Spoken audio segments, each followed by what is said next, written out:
Are you a religious person? Do you perhaps attend church or simply believe in God?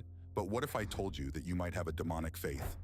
According to statistics, about 2.2 billion people are religious, but they are far from the true understanding of things. In this video, we will discuss divine religions, Satanism, and why even a Christian or Jew might unknowingly be a follower of demonic faith. You know, I used to be a religious person, just like you probably are, not thinking about what constitutes true divine faith and what is demonic. I made many mistakes before becoming truly closer to the Creator in the universe, seeing the divine plan in every idea and feeling how good forces guide me, making me richer, better, and healthier every day. What I did to achieve this, you will learn at the end of the video.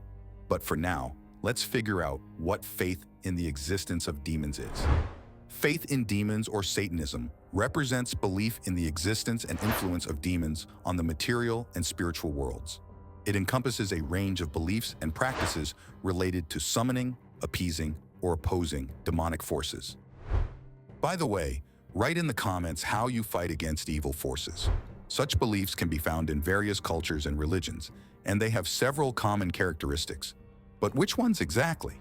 Mythology and folklore related to demonic faith occupy a significant place in the cultural and religious traditions of many peoples. These myths and legends depict demons as beings with specific traits and abilities, making them key figures in explaining inexplicable phenomena or troubles in people's lives. But this is not the most interesting part, because in various cultures, demons can be described as fallen angels, spirits of the dead, or beings created from pure evil. For example, in the Christian tradition, fallen angels became demons after being expelled from heaven. But the most interesting part is ahead, because in other religions, such as Islam, demons, jinn, can be both evil and good, created from smokeless fire. Quite an interesting distinction. In myths, demons often play the role of antagonists or testers. They can teach lessons, punish for sins, or simply create chaos. In Slavic mythology, for instance, house spirits and forest spirits can both help and harm a person, depending on their relationship to nature and adherence to traditions. Folk beliefs about demons often include elements of protection from evil spirits. This may involve the use of amulets, folk spells, and rituals.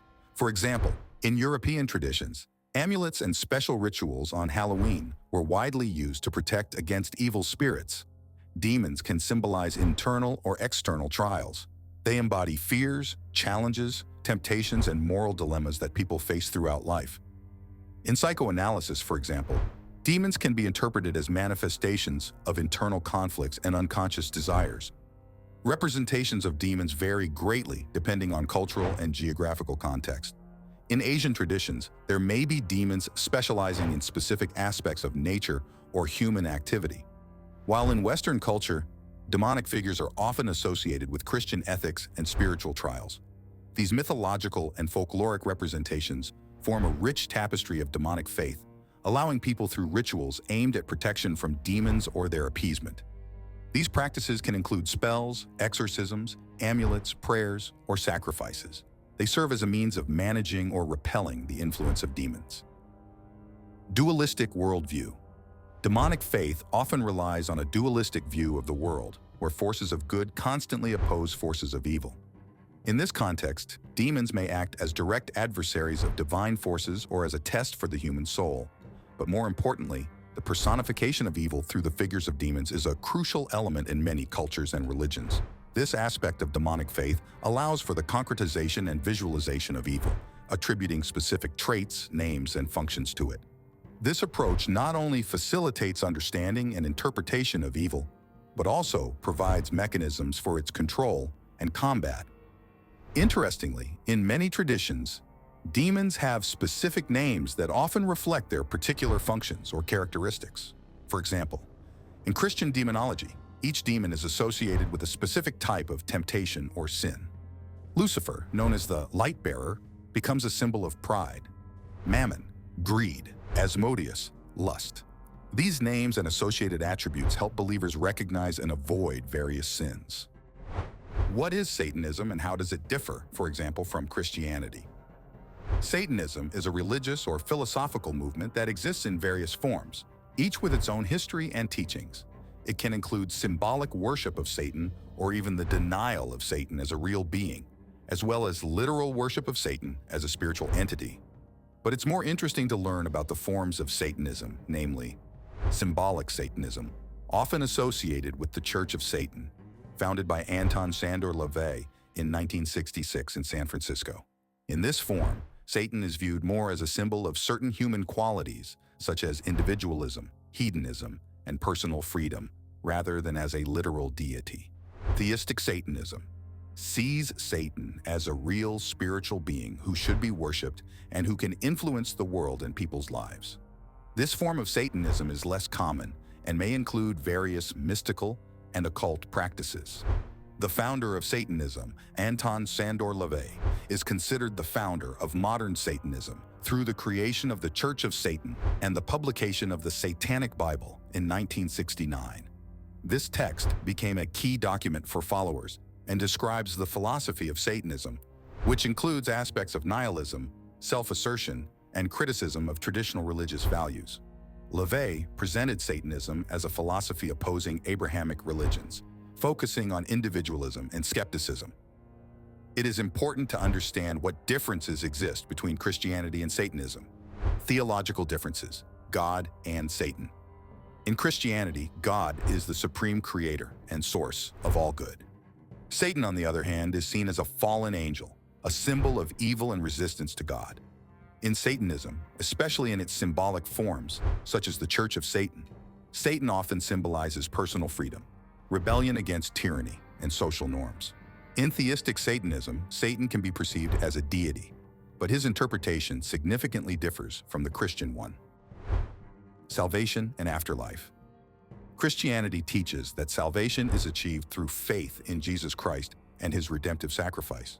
The afterlife in Christianity includes eternal life in paradise or eternal punishment. Satanism, in most of its forms, rejects the idea of an afterlife and focuses on living here and now. Ethical and moral differences. Altruism versus egoism. Christianity encourages altruism, love, and forgiveness, emphasizing the importance of loving your neighbor as yourself. Satanism, particularly in the philosophy of Anton LaVey, often emphasizes egoism, personal pleasures, and self-assertion as the highest values. Submission versus rebellion. Christianity often teaches submission and obedience to the divine will. Satanism, on the contrary, celebrates rebellion against any authority, supporting the idea of personal sovereignty and independence. Cultural and practical differences. Religious practices. Christianity has established forms of worship, including prayer, worship services, and sacraments such as baptism and communion. Satanism may include rituals and symbolic acts, but they are often individual and self-affirming in nature. Role in society. Christianity traditionally plays a conservative, stabilizing role in society and is often associated with traditional moral values.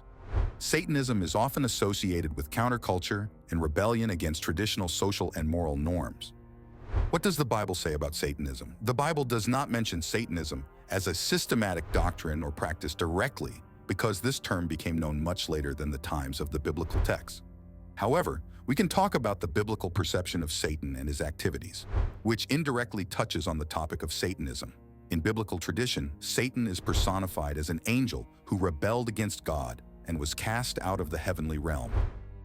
This mythological plot is well illustrated in the book of Revelation, Revelations 12:7-9, where a battle is described in heaven between Michael and his angels against the dragon, that is, Satan, who was ultimately cast down to the earth. Satan is often associated with the symbol of the serpent or dragon and is depicted as the source of evil, temptation, and seduction. One of the key biblical texts featuring Satan is the book of Job. Here, Satan acts as an accuser in a heavenly court, questioning the righteousness of Job and suggesting to God to allow him to test Job's faith through suffering. This story shows how the biblical tradition views Satan not just as a mythical creature, but as an active participant in the dialectic of good and evil, where he tempts and tests human faithfulness.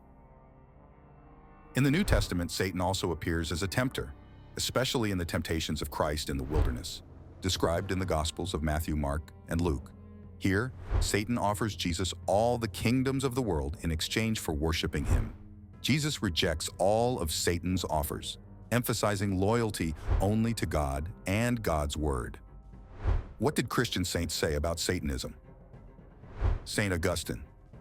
Saint Augustine, one of the greatest Christian theologians, emphasized the importance of inner sincerity and opposed it to external religious hypocrisy.